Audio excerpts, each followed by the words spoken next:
Welcome back to episode 2. In this episode, we'll be talking about what actually happens when your child arrives at treatment and how families survive the early days. Please remember that this podcast is not a substitute for therapy. Always consult a licensed mental health professional regarding your family's specific needs. Let's begin. Becky and Katie, thank you so much. Welcome back. We're excited to have you and to hear your story of what it was like once you entered treatment. So let's begin. What was it like the day, first of all, Becky, for you to drop off your daughter? It was a bittersweet day when we dropped off our daughter. I felt like the time started to get real. The program, the choice, the decision, it was no longer just an idea or a conversation. It was becoming real. So it was very bittersweet because I knew that I didn't know how I would be feeling going back to home without her. I knew that would be hard. I also knew that she was in good hands and that it was a healthy choice for her, and that it was really more about my love for her was what allowed me or was able to drop her off, because it was very, very hard. A lot of crying on that day, a lot of anticipation, and a lot of feeling like every moment that we got closer to leaving, once we were there, was just really hard. Yeah. I could only imagine as a parent dropping off your child, knowing that the love is the reason why you're doing it, but that just makes it 10 times, 20 times, 1,000 times harder because of that. Yeah, I can definitely say that really, really long road in the middle of nowhere leading up to DRS, there's a lot of tears on that road. I bet. A lot of them. Every single time we went up that road. Every single time. And then when we would leave that road as well. Did you ever have thoughts that you'd try to run away? Because I think that's why a lot of parents have to do a transportation service, because they're worried about their children being impulsive and wanting to run. I think that the genuine transition from being at home and then arriving at DRS and getting settled in, I was in just kind of I'd almost say like a honeymoon kind of stage where I was like, oh, I'm like stepping into this new thing with a lot of new people, and it's going to be like this fun place where I get to work with animals and all that kind of stuff. I hadn't quite processed that I was about to like get into the deepest, darkest parts of myself. And so I think I was just in such a just kind of transitioning state that like I was like, I didn't even think it was a possibility to really run away. I'm sure, yes, you were in a honeymoon period and you had chosen to go to DRS, and so you were probably a little bit excited about it, right? Yeah, crazy to say, but a little bit, yeah. I was like, oh, this is like a new thing I get to do. Like it's a check off my bingo card, I guess. Yeah. So what was the onboarding like for you, both of you, when you got to Discovery Ranch South? You know, I'm going to say that part of the reason the drop-off was even more successful than probably in other times.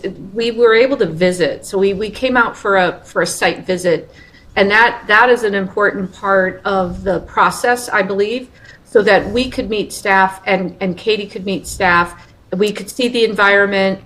It didn't hurt that it was a more beautiful time of the year in September. It's lovely there at that time with very sunny blue skies and mild temperatures. So getting to visit first, it gave all of us a level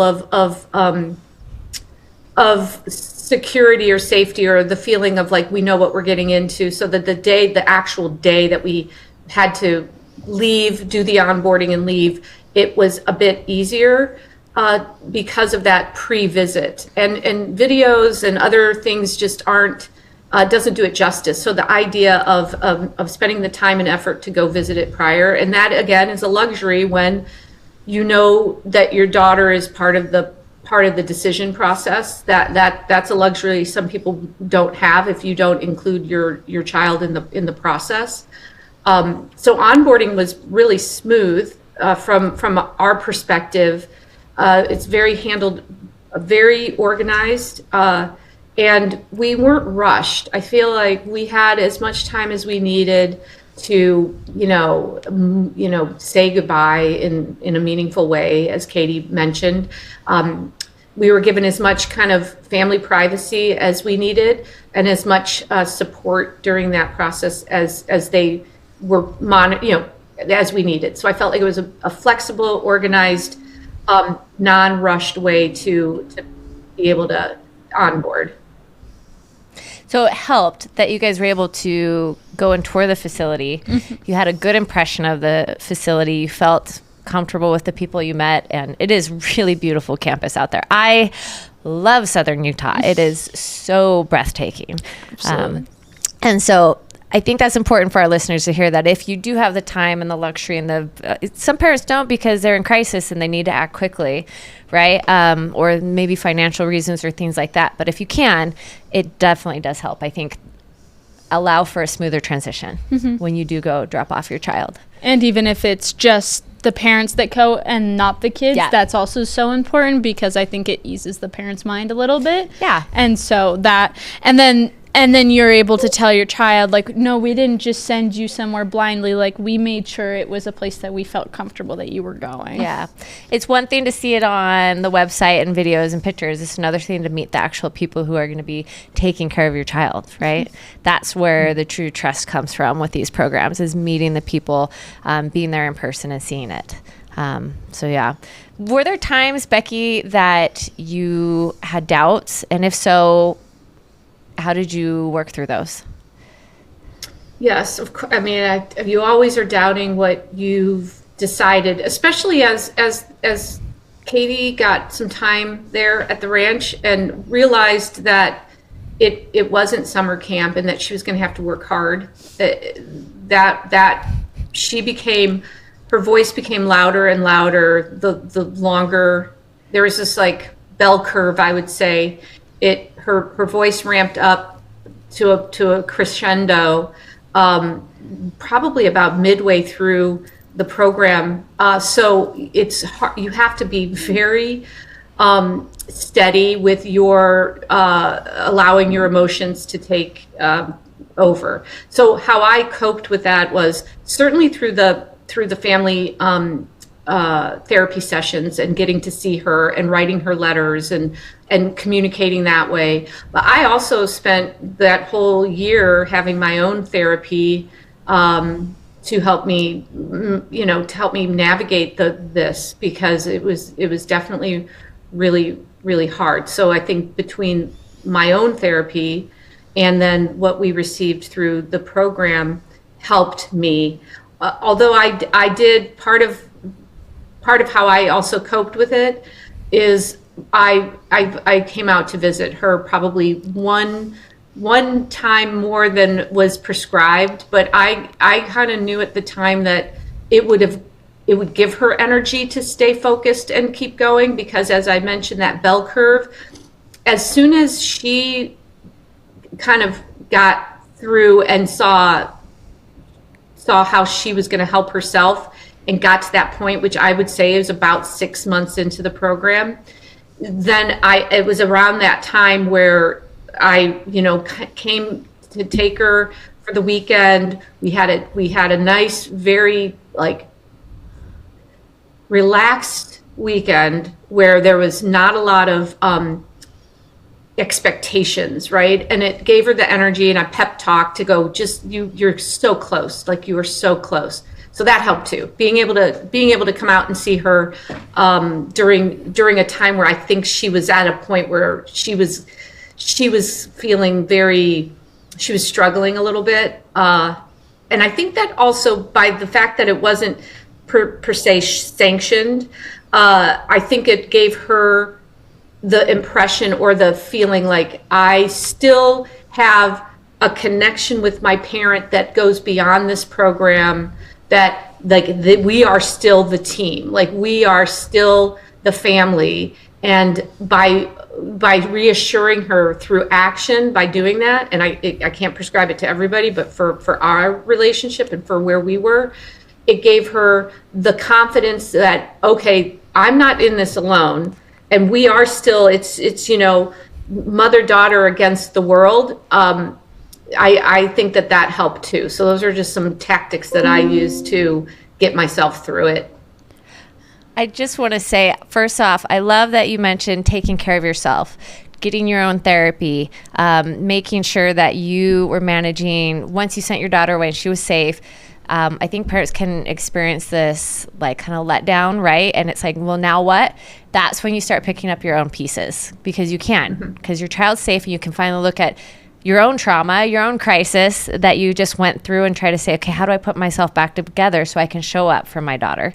And then secondly, recognizing that it wasn't just sending your daughter away to go get fixed. It was, I need to show up for family therapy. I need to come out and visit her. It's as much, the parent's responsibility to do the work as much as their child. So I love that you pointed out those two pieces. What were you going to say? I think, I like two things that she said were, about, writing letters and all that stuff. That, as the kid, that is so, so important, whether they are at the beginning and they have no privileges and they are just starting from square one, or they are at the end of the program and they can call you every day or whatever. I think sending, little packages or letters is so important just because of the show of effort. You're sitting down and writing me a letter and it's coming through the mail to me, or a little package that has stickers in it, or just something little. It just shows the kind of the thoughtfulness that it's not like your parents just dropped you off and they get to go have a year break from you. They're thinking about you, and it's something to look forward to, especially in a place where day to day looks the exact same. You don't have a lot to look forward to, and so those are little things to look forward to. And I think the same kind of with the unsanctioned visit. I think it's so important, whether the parent has talked to the therapist or anything. I think it's so important to do small little things that are kind of different than what the other kids, because if you're on the same exact program and doing exactly the same thing as every kid, you kind of just feel like you're falling into the sea of kids. When if there's occasionally your parent does something special for you, whether that is when during parent seminar or those kind of visits, they take you somewhere really fun, or just whatever it is, just to make your kid feel really unique in the situation. Because when they go into programs like this, I know I felt like I was kind of disappearing a little bit. And so always making your kid just feel like very unique and very cared about, and that there's effort going into them from their parents, I think is so important.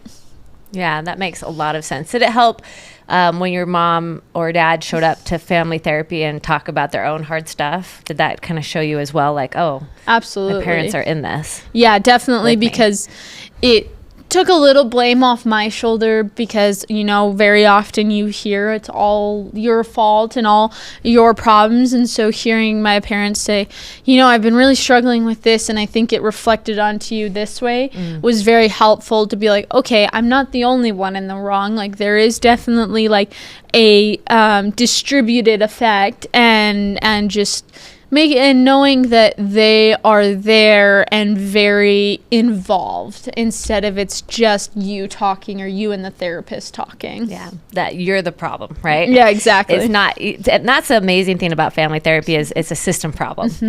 We all affect each other one way or another, and we got to look at fixing the system versus just one person. Exactly. Right? In order for things to really change. Now, you've mentioned that you thought the program was only going to be 4 months. So you probably went through this honeymoon period of this is great. I get to play with horses.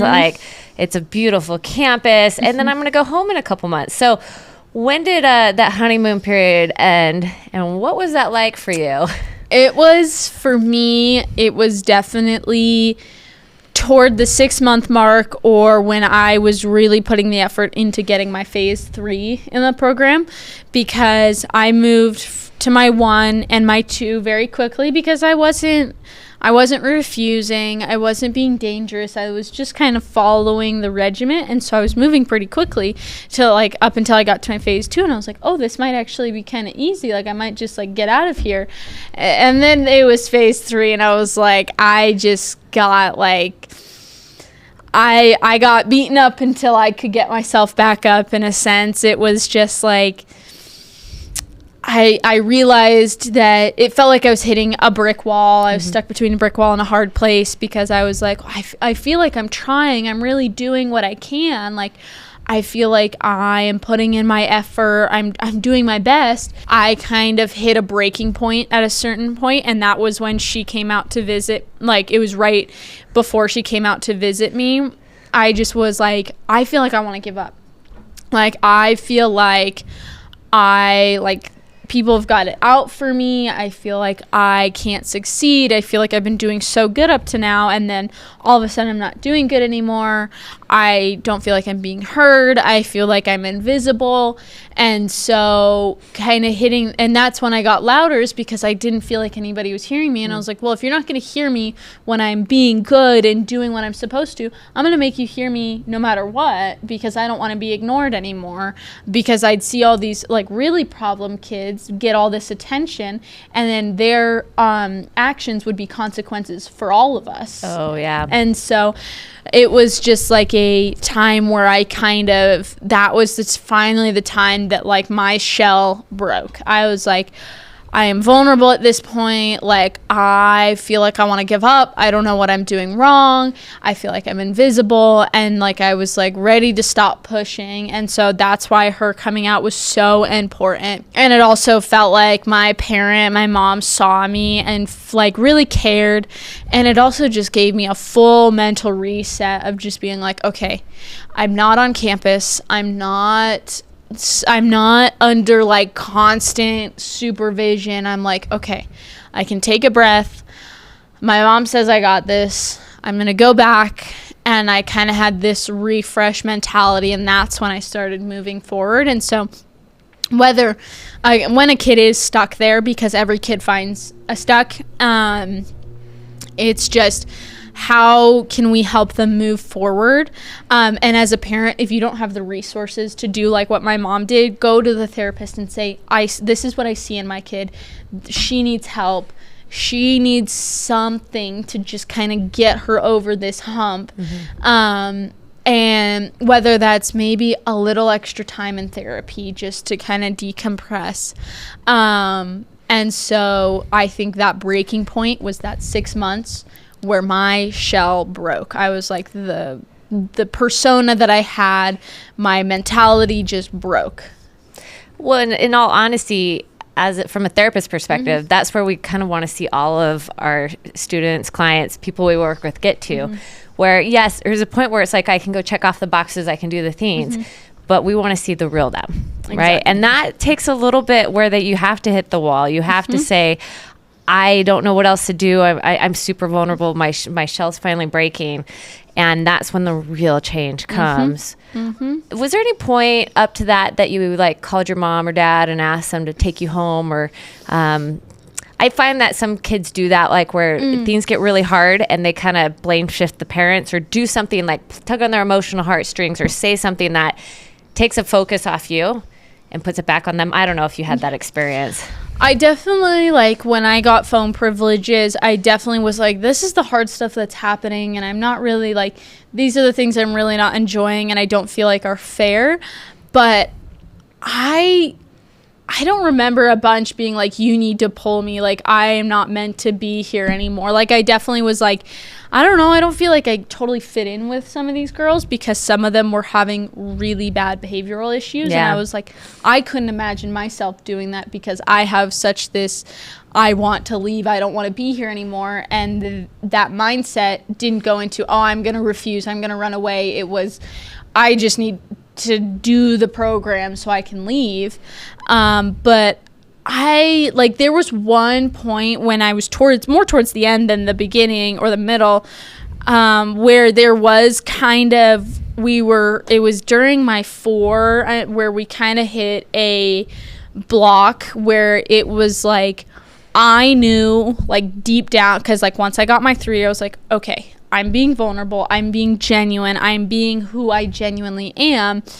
Now I need to keep moving forward. And then I got my 4 and I was like, okay, like the staff are showing me they trust me to keep moving on from the program.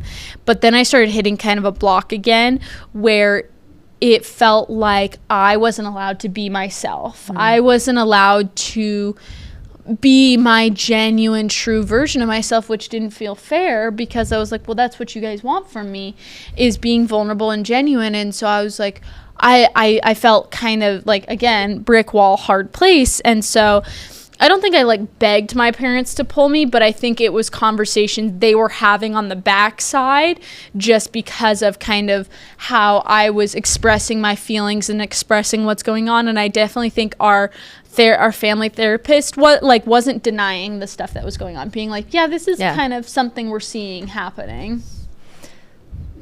From my perspective, there was this plateau, or this kind of stall, right, and it was because really from looking from my perspective in, my daughter was just checking the boxes. She was doing what she was told to do, and one of the bigger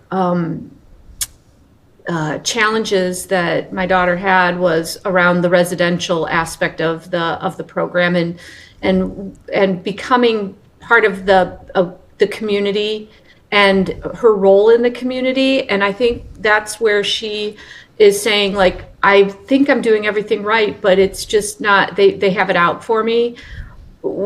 She wasn't necessarily, it's not about assimilating completely, but it's about being an active participant in the community. And she might not have been denying or refusing her responsibilities, but she wasn't doing them in a way that, very reluctantly, let's say. And it wasn't until she realized that, and the turning point, I think, for you, Katie, was when you saw new people coming into the program, and you wanted to be a good example, like you wanted to show them and be a good example, when you could be kind of more of a leader or among your peers, or somebody to look up to. That for you was really where I saw that you changed your attitude. And I think that was what the staff in the program was kind of wanting you to do, is not just go through the motions, but to live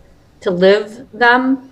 And that's when I saw things happen. And yes, you might not have remembered, but you did. You used to want to leave the program, and used to ask me quite a bit, and a lot of other struggles. You got hurt a few times, but they were very accidental, and so that you used as a way to kind of get us feeling like you weren't in the right place. So there was some tactics out there, but we held strong, and I think you're happy that we did hold strong on all this. How did you watch your daughter struggle through challenges and discomfort and not want to just jump in and rescue her? I mean, the one trip when we keep talking about one of these unsanctioned, so like I said, and I told the program and her therapist that I am coming out whether you want me to or not, because I just know that this is the one time, and I wasn't sure if it was for me or if it was for her, but it didn't, at that point I decided it didn't matter who it was for, but my intentions were good. So how did I manage it? I told myself that this is just Katie's discomfort talking. It's not, she's not in danger. She's safe. She needs to be here, and that this is that moment that we're kind of prepared for. Part of a lot of the discussion that we have going into the program and during parent, the group, our family therapy, but the parents also have a moment without their child in the therapy, and so you get to have the perspective from the therapist of what is your child struggling with. And so having some of that pre-discussion discussion helps you be a stronger front when it came time to have your daughter or your son on the phone with you during the therapy. So I think it was just that ability to what I would call pre-brief before we got into it. And the reports, there were, I every week, I think there was, or at least monthly, but weekly, there were reports that were published so that I could see like some of the things that were going well, some of the things she was doing well, some of the things she was struggling with. So I was more prepared to be able to hear her side, let her vent, and not overreact to what she was saying, like to, not to discount it, because, she's living, it's her lived reality. Like what's happening is her real, like that's her perception and her lived reality. And I can't just completely discount that. I have to validate it and then typically ask, so how do you think you want to handle that? Like, what are you get? It's like her choice on how to get past that hurdle. So it's just keeping yourself open, making sure you don't like become overly anxious. It's a really balancing act, honestly. Well, what I'm hearing you say is it sounds like you were very involved. Like you showed up for weekly therapy sessions, you got to hear a debriefing, you kept track of how, her progress is doing through the notes that they have online, through the parent portal. Like you were an involved parent, knowing that, okay, my daughter's safe. This is the journey. I'm trusting the process. And then not trying to say, what can I do to fix it? But how can I show up, support her, and say, what can you do to fix it? That's huge. As a therapist, as I'm hearing that, I'm like, that's incredibly a powerful statement to say to your child, and helps you from rescuing them and saying, I believe in you so much and I care about you so much that I'm going to let you solve this problem, but I'm here. I'm here to support you through it. I'm showing up. And that's big to help them change. Absolutely. And I think a huge part also that's important, like she said, is like when your kid is like, whether that's complaining or saying there's this situation that upsets them, during family therapy or calls, like very much just saying, I hear you, I see you, I'm really sorry this is going on. Just very much validating them in that sense. Doesn't mean you have to like double down with them on the situation, but just making sure they feel heard, because they are only getting to talk to you a handful of times in the week, and they just want to, I know they want to feel like you hear them and you care about what they're talking about and what they're struggling with. I love that. And you both talked about like your perceived reality. I think some parents have a hard time validating their children if they don't agree with them or they don't think it's true, right? But you can validate someone and say, I hear you, I validate and empathize with your emotion. And how can we work through this, right? Without enabling and saying, yes, I agree completely with you, exactly. Right? So it's a hard line to walk, but it's an important one. Absolutely. And skill to learn. Yeah. Did you ever feel unsafe physically or emotionally at the program? I think there were times that stuff was going on for other kids that really made me question just like what kind of people I was like around, because I was like, I would never do this kind of stuff, and I'm wondering what this other person is going through that like made them act out like this. And so sometimes I was like, that's kind of scary, but I knew that as long as I can control myself and my own actions, that I knew I could keep myself safe.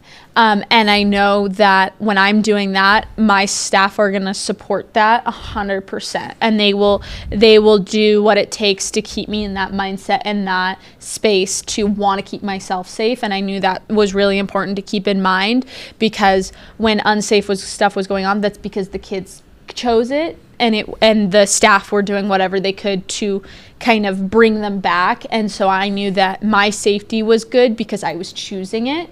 And I knew, and another important part is having a therapist that you really connect with makes you feel emotionally safe, because obviously our residential staff and the people that are on the floor with you are people, and they are people that struggle with their own things, and they can be younger or older. And so it's really important to feel connected with your therapist, because you know that they are going to guide you the best emotionally. They're going to tell you when, hey, that's a little unreasonable, or hey, you've got a really good thing that you're thinking about. And they will continue to direct your emotions and all of that. And so it's really important to be connected with them, because that is going to be your emotional safe point. Like, your staff are always going to be there to comfort you, but you know that your therapist is a professional that is on your side and ready to like go at every moment. And then, but the staff are handling 60 other girls or so, and trying to make sure everybody's safe emotionally and physically. Yeah. So it sounds like the times where other students' behaviors got big and scary, those were the times where you're like, oh, this is concerning. Yet at the same time, I know as long as I choose to be safe and I'm doing what the staff asked me, I'll be fine. Right. Exactly. And I'm staying close to my therapist as well. Those were all important aspects, which leads me to the question of like, how did peers and staff influence your journey otherwise? Yeah, I think my kind of entering the ranch was definitely a little different than a lot of kids, because it was me and one other student that came in pretty much like during a dry spell. Like, all of the girls had been there for months and months and months. There were higher phases, and we had come in like when there hadn't been a new student for like 4 months or so. And so we were kind of like the newbies and kind of the fresh ones. And so I know that it really helped to kind of cling together, because we were like, okay, all these girls are a lot bigger, badder than us or whatever, and it's kind of scary, but we've got each other to kind of lean on. And we were both in the mindset that we were like, we're going to put our heads down together and just like go at the program and try our best and just like move our way out of here instead of messing around. And so I knew that connection really helped me start that mindset, like going in with somebody else, knowing that that was where we were at. Unfortunately, her path took a different one than mine did, and she had to leave. But I knew that just starting off with that mindset helped me continue on that path, and definitely making connections with staff, whether that's like the residential staff or supervisors. It's so important to find 1, 2, 3 people that are right in your corner, because a lot of drama can go on when you have 60 girls on a campus, and having those handful of staff that, you know, when you tell them something, that you know you're going to be honest to them because you trust them, and they know you're going to be honest, and so they can stick up for you, because that was really important for me, because I had a different mindset that I felt that was a little different than a lot of girls, and that sometimes created drama and all that kind of stuff. And I knew that I had staff that I could go to being like, I know this is what these girls are saying, but I promise you what I'm saying is my truth. And they were able to stick up for me and know that I was where I needed to be. And then having a really big connection with my therapist was so, so important, because that made that a safe place for me and made it that kind of space, like how she took me on a little visit. It was that same kind of space of, okay, I can sit down, I can relax, I can joke around about stuff if I want to. I can say stuff maybe here that I can't say out in the community. And just like having your therapist and residential staff and a little bit of everything being on your side just makes you feel like it kind of individualizes you in the program. When you feel like you're invisible, you have those couple of people to keep you afloat and keep you like there. Yeah, I think support through your healing journey therapeutically is incredibly important. You can't do this on your own. And so knowing that you have those staff, some peers and therapists to really guide you and lift you up when you're feeling like, yes, there's drama. Having worked in a residential treatment center with teenage girls as a staff and a therapist, there's definitely going to be some drama. Yes. And it can be a wild ride if you don't have that support system. Absolutely. Yeah. Mom, how did you seek out your own support going through this journey?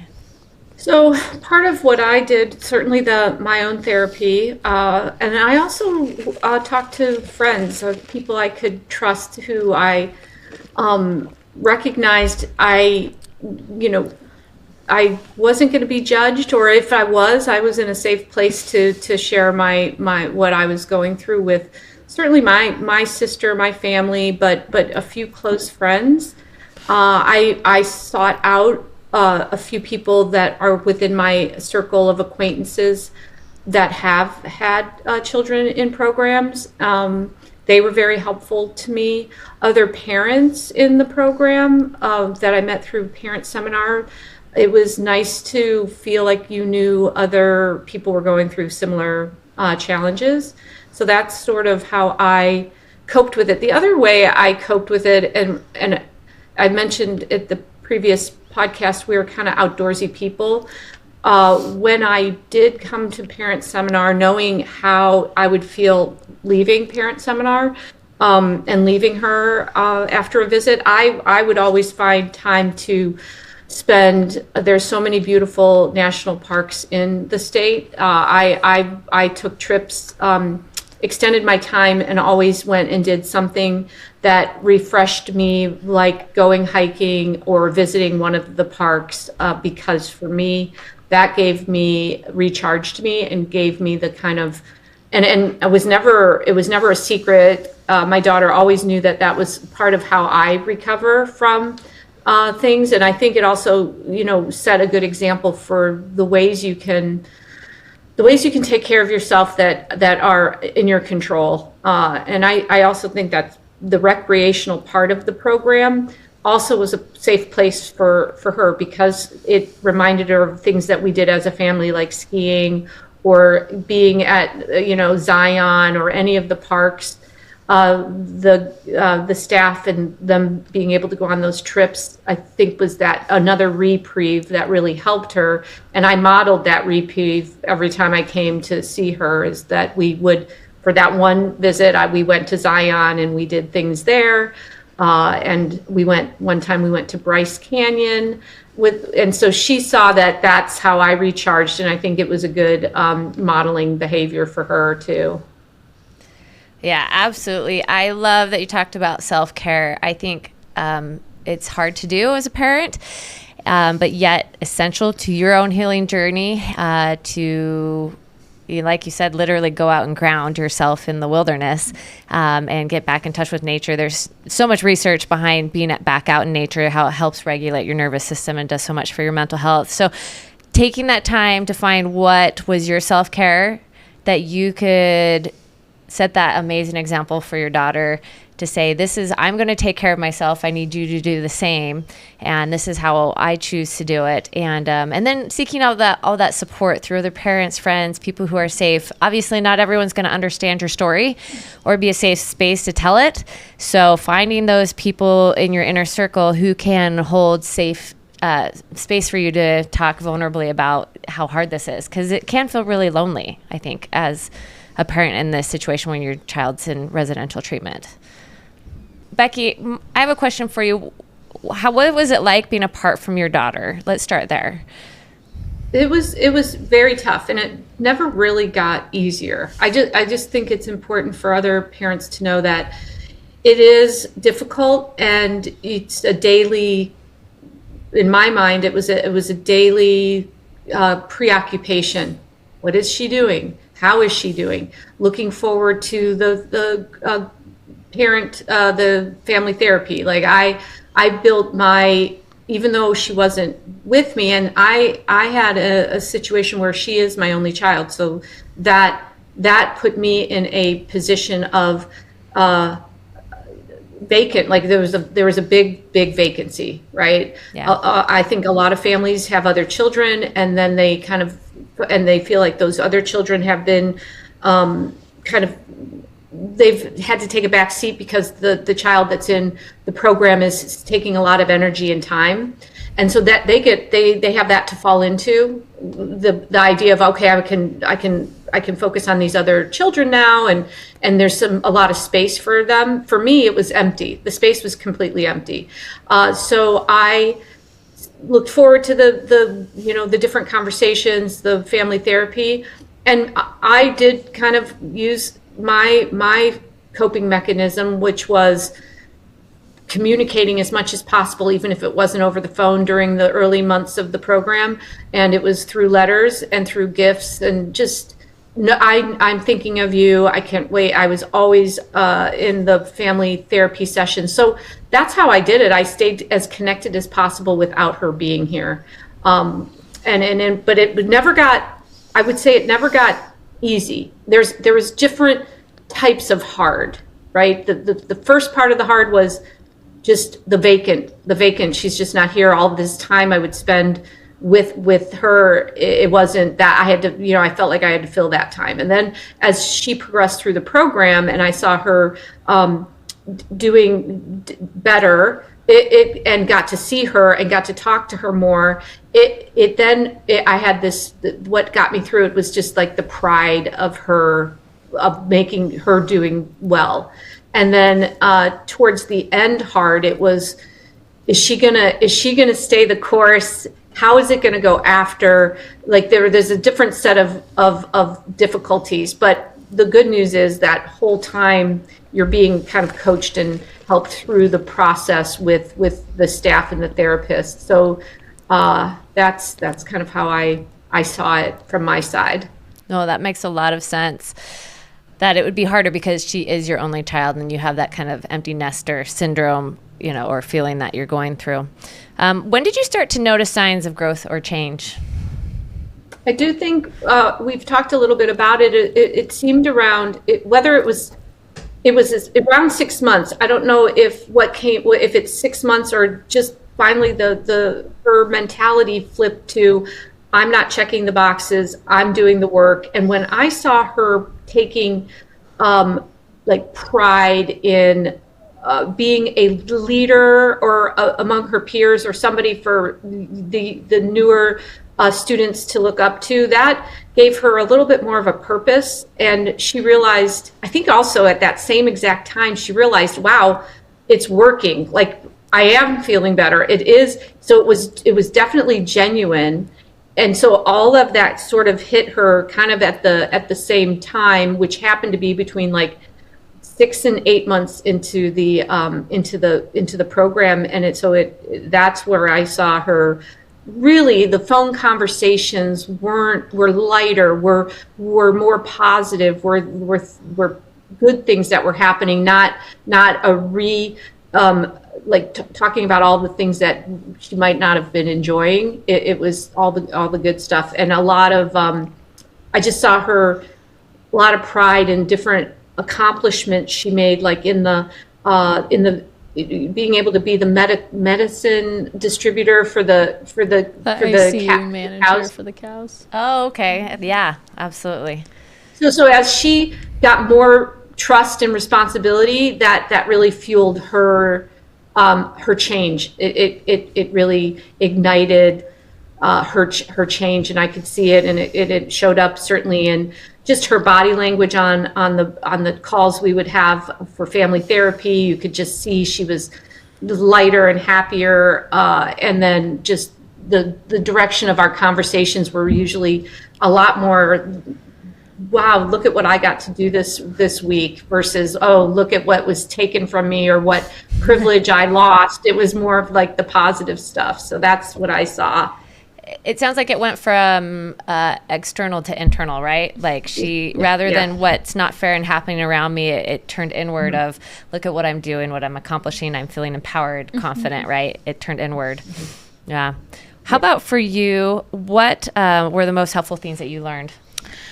I think one of them was just like boundaries. Like you are more than allowed to set boundaries with your peers, your staff. Like those are so important, because that's one of the most important skills you need to learn going back into the real world. Is obviously people in treatment, whether those are your peers or your staff, are very, like, I wouldn't say walking on eggshells, but definitely being careful.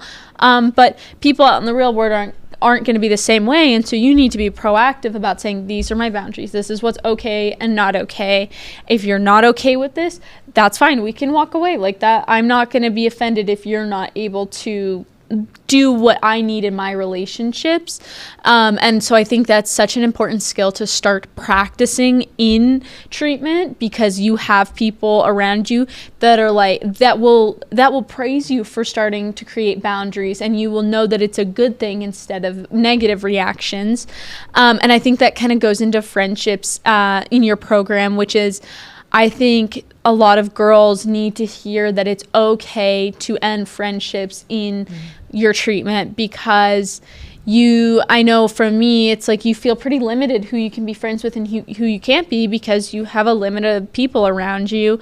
And it's so important to remember that if they do not have the same values or same goals or are wanting to progress in treatment, it is okay to walk away from those, because I know I would much rather walk away and kind of have a little bit of maybe tension, but be taking leaps in my treatment than sticking with somebody and having to go slower.